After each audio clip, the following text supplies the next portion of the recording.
Hi everyone, welcome to MindBlend. Ever waved at someone thinking they were waving at you, but they weren't? Awkward, right? This little mishap is a classic example of misreading social cues. Picture yourself cheerily waving back, only to realize the wave was meant for someone right behind you. It's these tiny, yet mortifying moments that make us want to vanish on the spot. So, before we dive into more cringe-worthy blunders, remember to hit that subscribe button and like this video to avoid missing out on epic fails and tips. Ever started giving advice and realized halfway through that the person knows way more about the topic than you do? It's a classic case of unsolicited advice backfiring, and it's something that can happen to the best of us. Picture this. You're at a party, and over here someone's struggling with their new smartphone. Eager to help, you jump in with what you think are helpful tips on tech. But as you talk, you slowly realize they actually designed the phone software. Ouch! This faux pas isn't just about the embarrassment. It also shows a lack of awareness and can make one seem presumptuous. It's important to remember that just because we have knowledge, it doesn't mean it's always relevant or welcome.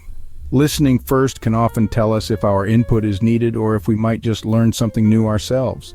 Next time, maybe we should make sure we're the expert before we jump into lecture mode, right? It's espresso, not espresso. Sounds familiar? Oh, the power of pronunciation. It's a small detail that packs a mighty punch, especially in social and professional settings. Mispronouncing words might seem like a minor slip-up, but it can significantly dent your credibility. Imagine confidently walking into a meeting and referring to a library instead of a library. It's not just about the giggles or the sideways glances, it's how these slips can subtly undermine your authority or expertise. Let's not forget the classics. Saying nuclear when you mean nuclear, or supposedly when you aim for supposedly. Each mispronounced word sends a ripple through the room, sometimes changing how people perceive your knowledge and attention to detail. So how do we fix this? It's simple. Take a moment to learn the correct pronunciations. Listen carefully to how experts and peers say these words, and practice makes perfect. Brushing up on pronunciation might just save us from some red-faced moments.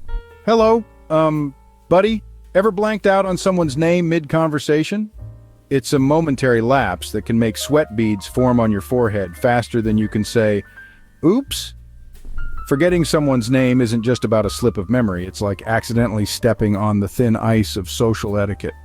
Imagine this, you're at a networking event, chatting up a storm, when suddenly the person you've been talking to says, "And you remember my name, right?"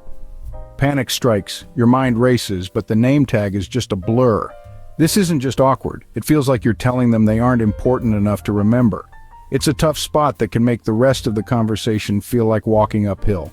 The truth is, names are more than just words, they are a key piece of our identity. Forgetting them can unintentionally signal disinterest or disrespect. It's a common blunder, but one that can unsettle the foundations of a budding relationship.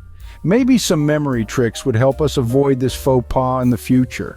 Ever cracked a joke that landed like a lead balloon? Humor is a universal language, but sometimes it can speak the wrong dialect at the wrong time. Picture this. You're at a formal business meeting and you decide to lighten the mood with a joke that might be a tad too casual. The result? Crickets. Or worse, you might just ruffle some feathers if the joke borders on inappropriate. Jokes are tricky creatures. They're heavily reliant on timing, audience understanding, and context. What's hilarious in one setting could be a complete no-go in another. It's like trying to play a summer hit in the middle of winter. It just doesn't fit. Moreover, humor is subjective. What makes one person laugh out loud might leave another puzzled or even offended. It's important to gauge the atmosphere of the room and the preferences of the audience before diving into your comedy routine. Reading the room is key to being the funny person, not the foolish one. Did you really just scream because you saw a spider? Now, we've all been there. A tiny insect appears, and suddenly, it's as if a monster from a horror movie has just entered the room. But here's the thing. When we let out a full-volume scream over a small spider, or perhaps dramatically jump out of our seats because the lights flickered, it might not be our finest moment. Imagine this. You're in a quiet library, deeply engrossed in your reading. Suddenly, someone at the next table jumps up, yelling about a bug on their desk. It's just a little ant, but the reaction could have been mistaken for an alien invasion. Scenes like this, while they might be funny in retrospect, can make us seem a bit, well, over the top. The key here is proportionality. Responding in a way that matches the actual level of threat not only keeps our blood pressure in check, but also helps maintain our dignity. Staying cool under minor pressures can really boost our image. Wearing a Halloween costume to a non-costume party, anyone? Imagine the scene. You arrive at a party, bursting with excitement, decked out as a pirate or a zombie, only to discover that it's a formal gathering. The room goes silent. Eyes are on you. There's nothing quite like the sinking feeling of a dress code disaster to turn a confident entrance into a cringe-worthy moment. Misunderstanding the dress code can lead to an evening filled with awkward glances and uneasy laughter. It's not just about feeling out of place. It's about how such a simple mistake can overshadow your interactions, making it hard to shake off the initial embarrassment. Whether it's showing up overdressed or underdressed, the discomfort is all too real. This kind of mix-up teaches a valuable lesson about the importance of details. Checking the invitation for the dress code can save you from a night of blushes and awkward sidesteps. Always double-check the invite, folks. Ever argued passionately about something only to realize you had the facts wrong? Oh, the embarrassment of standing your ground on quicksand. It's a common pitfall in the world of discussions and debates where confidence sometimes races ahead of accuracy. Imagine the scene. You're in the middle of a heated debate about climate change, armed with what you think are solid arguments.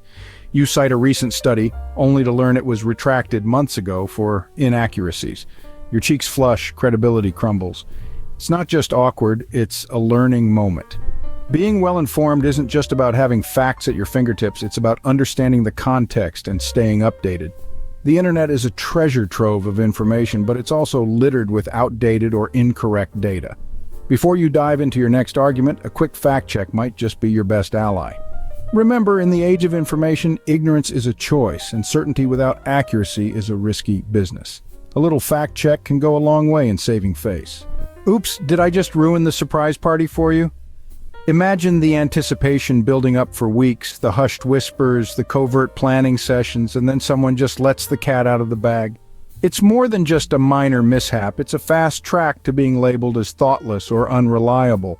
When we spill secrets or spoil surprises, it shows a lack of discretion that can disappoint or even hurt others.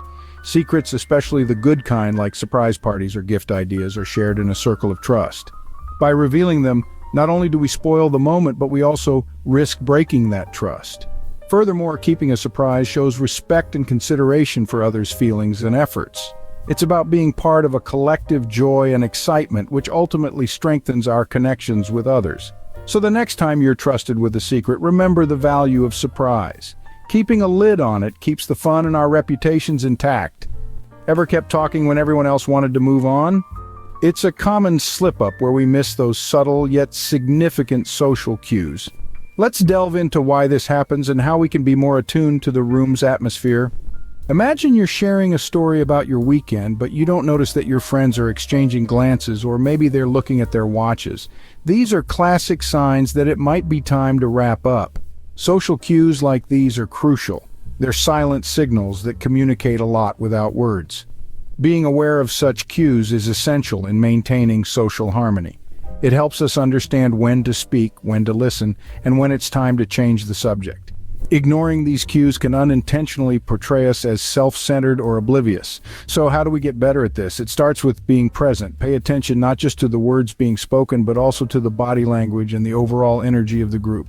Paying attention to others' body language and feedback can keep us from being that person. Well, that wraps up our list of 10 blunders that can make us look a bit foolish. From unwelcome greetings to ignoring social cues, each faux pas has the potential to turn an ordinary interaction into a cringe-worthy moment. Remembering names, choosing words carefully, and staying tuned into the context can save us from these embarrassing slips. If you enjoyed this video, please subscribe to MindBlend, like this video, and share it with your friends. Thanks for watching, and we'll see you in the next one.